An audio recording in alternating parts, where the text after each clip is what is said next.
you take 1,000 doctors who call themselves pro-choice and put them in a room and interview them about abortion, you'll get 1,000 different answers. But ask them what they think about abortionists. You get one answer. Right. These are the scum, the washouts, and the losers of medicine.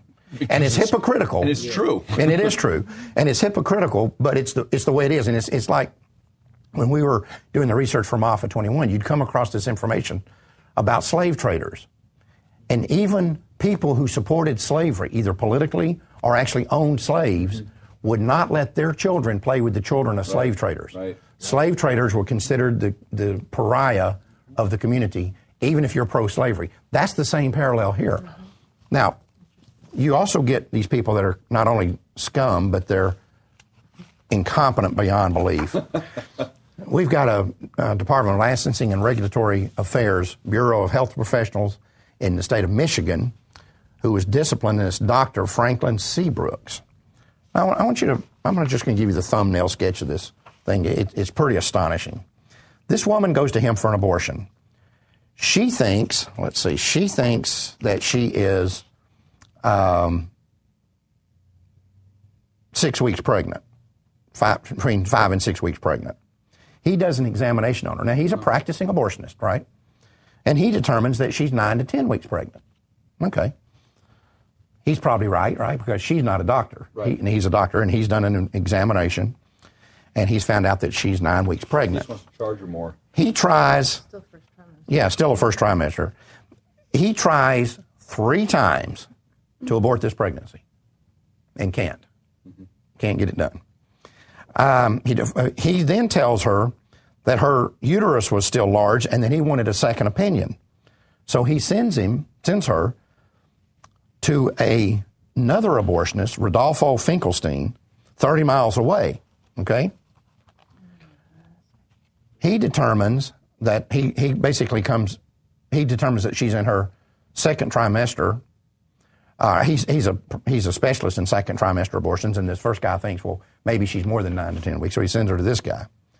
So he does an abortion on her. The day after that, or a few days after that, she calls back and says that she's constipated and in a bowel movement, and that she is having severe pains in her back and abdomen. So he advises her to take laxatives and that she's okay, that this is normal post-operative, right? That was on November 20th.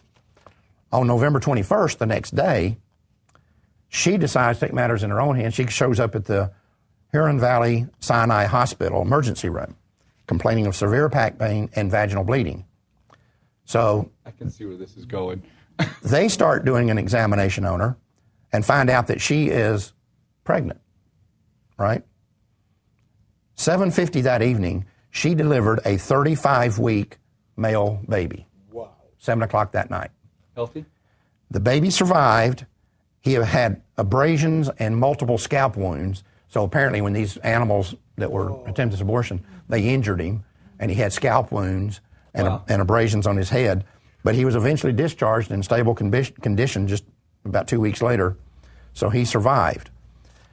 Almost a full-term baby that survived 4 abortion attempts. 4 abortion attempts. Holy smokes. Goodness. Now tell me, CPS came in and took the child away from her. He should have. Yep. But 2 practicing abortionists can't tell the difference between a woman who's either 5 to 6 weeks, 9 to 10 weeks, or maybe early second trimester, and 35 weeks.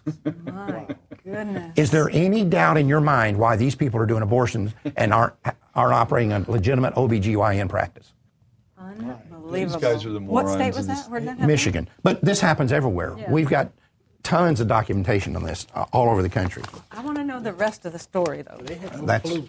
And I feel bad for that baby because that means that baby felt those pains.